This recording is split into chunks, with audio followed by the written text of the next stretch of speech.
Nah, oke, halo, selamat pagi, siang, sore, dan malam.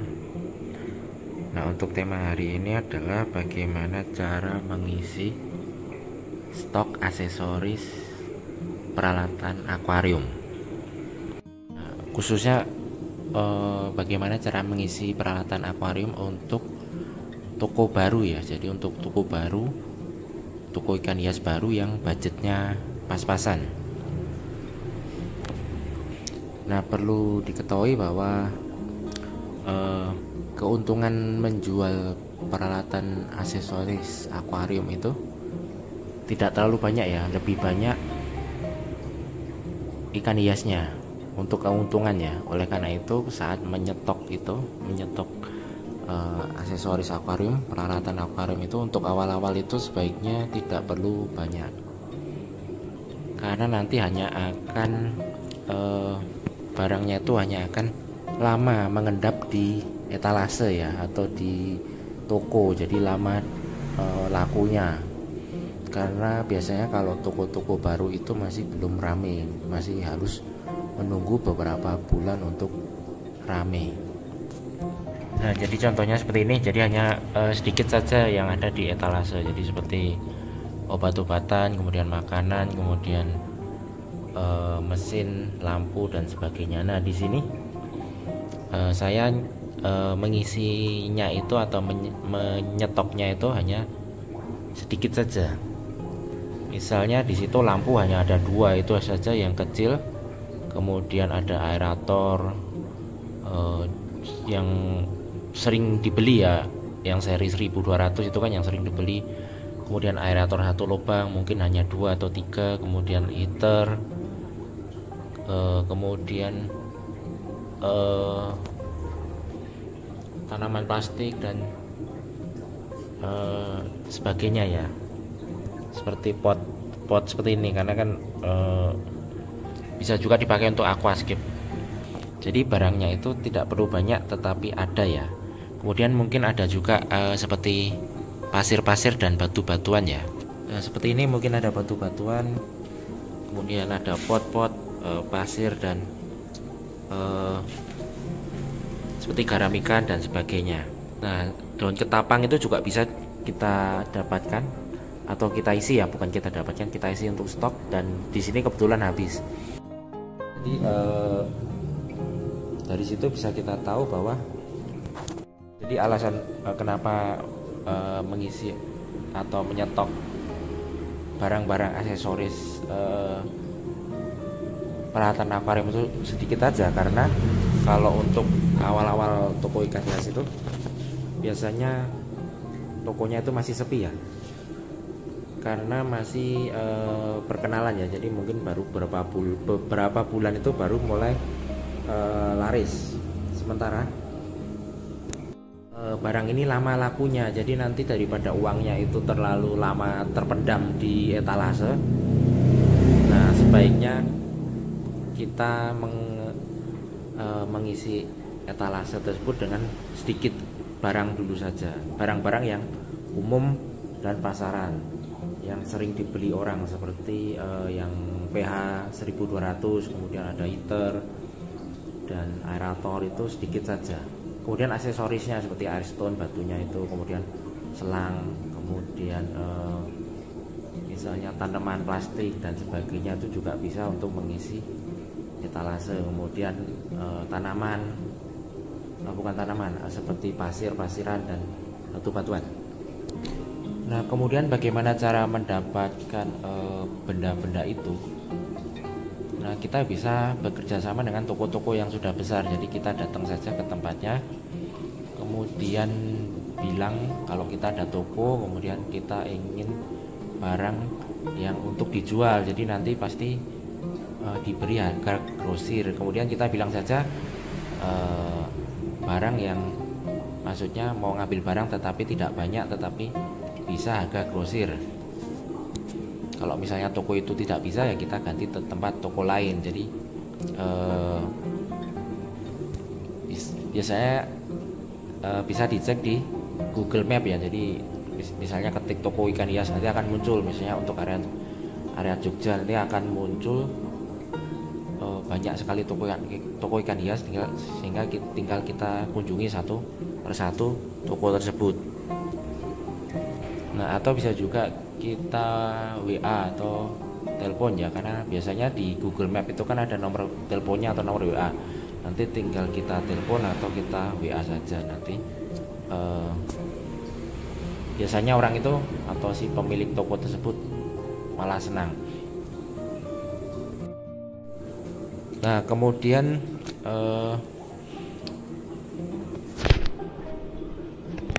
selain itu bisa juga membeli barang-barang itu lewat marketplace online ya, marketplace online seperti Shopee, Bukalapak, Tokopedia dan sebagainya.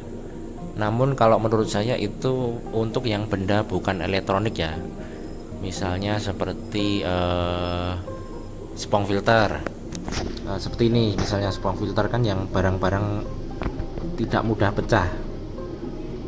Tapi untuk barang-barang yang elektronik, yang listrik, yang ada hubungannya dengan listrik, misalnya tentang pH, kemudian lampu, terutama lampu ya, karena ada bahan kacanya, kemudian heater, kemudian yang mudah pecah misalnya yang ada kaca-kacanya seperti akuarium, kemudian intinya yang barang-barang yang mudah pecah itu sebaiknya kita beli jangan lewat online, karena resiko untuk rusaknya itu besar ya, dan biasanya tidak menanggung garansi tidak ada garansi, maksudnya si toko tersebut. Misalnya kita beli tokonya itu di Jakarta, kemudian kan ada biaya packing itu kan biasanya kita yang nanggung.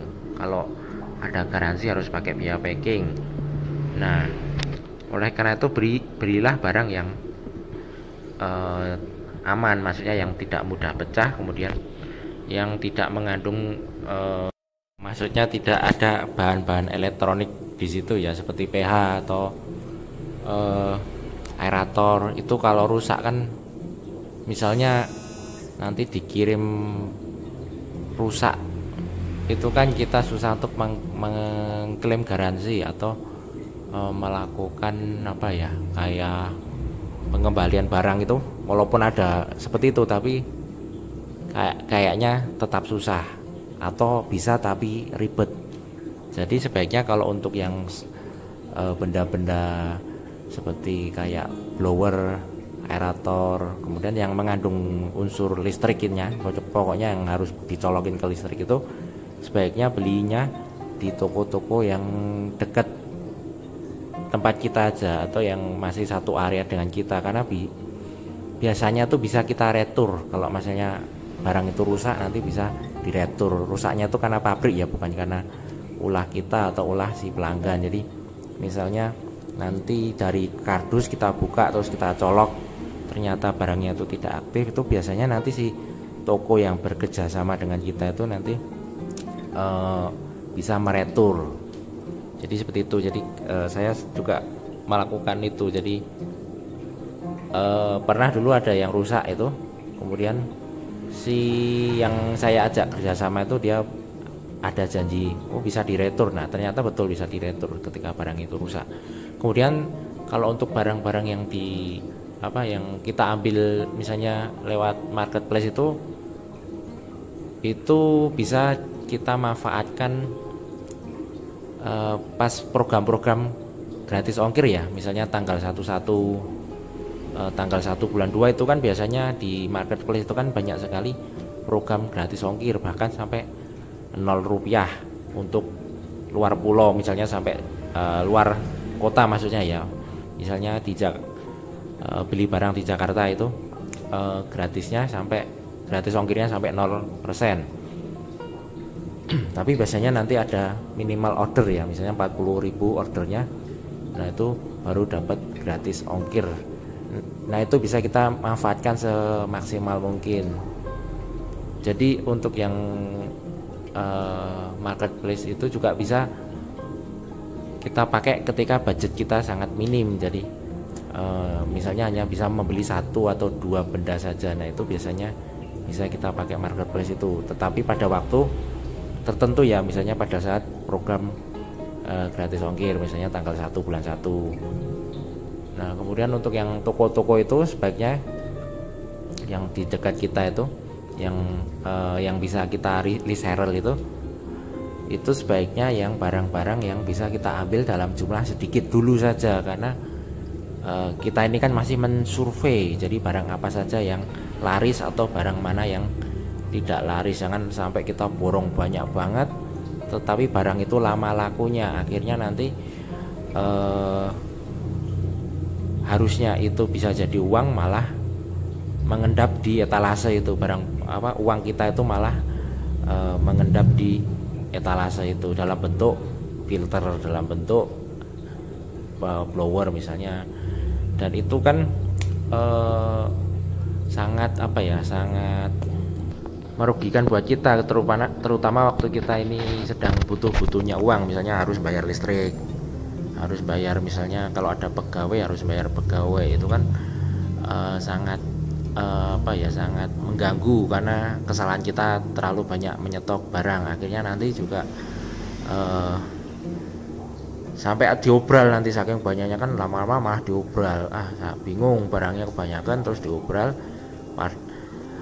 harga belinya harga obralnya lebih murah dari harga belinya tadi itu, beli barang grosir tadi itu. Nah akhirnya kayak gitu karena kesalahan tadi terlalu menyetok barang.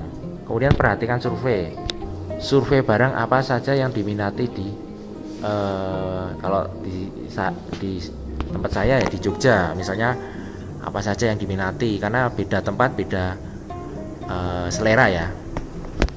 Nah contohnya misalnya ini untuk pakan-pakan ikan itu kan, nah ini pakan-pakan ikan yang murah ya, yang harganya itu di bawah 10 ribuan. Nah untuk di Jogja itu biasanya yang favorit itu untuk pakan ikan itu, untuk mas koki dan sebagainya itu biasanya takari, hoki, sama mungkin agaru ya, itu yang biasanya dicari. Biasanya orang cari, mas ada takari atau ada ini itu. Nah sementara untuk sakura ini kurang diminati untuk di Jogja ya, tetapi untuk di wilayah lain seperti di Jakarta ini sakura sangat lumayan laku. Kalau di Jakarta itu kata yang orang yang sering mengirimin saya ini barang-barang ini. Nah di situ nanti bisa kita survei, maksudnya bisa kita dari survei itu maksudnya, nah bisa kita pertimbangkan barang mana yang harus nanti disetok lagi atau barang mana yang tidak perlu di stok lagi. Jadi seperti itu, jadi kita stok saja misalnya 5, misalnya takari 5, hoki 5 dan seterusnya 5. Tidak perlu barang pakan yang mahal-mahal dulu, karena yaitu tadi masih mensurvei, dan juga nanti barangnya nanti takutnya kelamaan di etalase ini, takutnya nanti kadaluarsa kan. Kalau pakan ini kan ada kadaluarsanya, jadi belinya dikit-dikit dulu, kemudian cari yang tanggal kadaluarsanya itu yang lama, paling ya 1 tahun atau 2 tahun lah. Jadi intinya barangnya itu harus ada, tetapi tidak perlu lengkap ya. Misalnya ada yang datang, mas mau beli makanan ikan, ya memang ada tapi dia tidak lengkap, tidak ada seperti ini, misalnya merek ini. Kemudian mas mau beli obat, ada juga misalnya obat, mau cari apa, tetapi ya tidak lengkap ya, obatnya hanya sedikit saja. Mau cari heater atau pH ada juga, tapi ya serinya ya tidak lengkap. Intinya ada saja untuk awal-awal, karena nanti kalau kita nyetoknya terlalu banyak itu ya itu tadi, takutnya ya barangnya terlalu numpuk di etalase itu, lama lakunya malah nanti jadi sarang tikus kan, digigitin tikus atau apa kan kardusnya, malah mubazir, tidak bisa kepake. Kemudian untuk berapa keuntungan yang bisa diambil dari benda aksesoris itu, ya itu terserah kebijakan pemilik tokonya ya. Misalnya kan tiap pemilik toko punya beban dan tanggung jawabnya. Misalnya ada yang harus bayar kontrakan, harus bayar pegawai kan dihitung, itu juga harus bayar ini itu. Ada juga yang rumah sendiri, tidak ada pegawai yang tentunya itu kan bisa harganya tentunya bisa lebih murah daripada yang tadi harus kontrak, harus ini itu atau mungkin itu. Jadi itu kebijakan pemilik tokonya sendiri. Nah, untuk keuntungan nya itu biasanya ya tergantung, ada yang ngambil 10% dari harga itunya, harga barangnya, ada yang ngambil 5%. Misalnya nanti belinya 45.000, kemudian nanti dijual 50.000, itu juga ada yang dijual 55.000, itu ada dijual 60.000, itu juga ada. Jadi ya itu tergantung tokonya saja sih kalau menurutku. Jadi kalau mau biar harganya stabil ya sebaiknya kita survei harga, kan bisa kita cek di marketplace. Misalnya di Jogja itu harganya standarnya berapa, itu sekarang sudah mudah. Jadi biasanya kalau mau menentukan harga, cek saja misalnya harga harga PH, misalnya PH 1.200 harganya berapa, tinggal kita cek saja di marketplace. Tetapi bisa juga harga marketplace itu biasanya lebih murah dari harga toko ya. Jadi kita juga selain itu cek juga harga toko juga, toko di kalau di Jogja ya, misalnya kita survei saja di Jogja, ini harganya berapa. Jadi biar stabil harganya, tidak terlalu murah, tidak juga terlalu mahal. Karena kalau terlalu murah takutnya nanti toko lain juga juga tidak enak juga kan dengan toko lain, karena toko lain kan mungkin mereka ya terpaksa harganya lebih tinggi karena kan harus ya misalnya kontrakannya mahal di situ kan, atau harus bayar pegawai yang banyak. Jadi kita harus sesuaikan juga dengan itu tadi, jangan sampai terlalu murah, jangan sampai terlalu mahal juga. Kalau terlalu mahal ya juga masalah juga, karena kan susah lakunya juga, tidak laku-laku kan kalau terlalu mahal. Jadi kalau bisa ya sama saja harganya dengan harga toko lain. Kalau misalnya selisih ya paling selisih Rp1.000 atau Rp500 atau Rp2.000, itu sudah wajar, sudah sehat menurut saya itu untuk masalah harga. Oke, sampai di sini saja karena memorinya ini tidak cukup banyak. Selamat pagi, siang, sore, dan malam.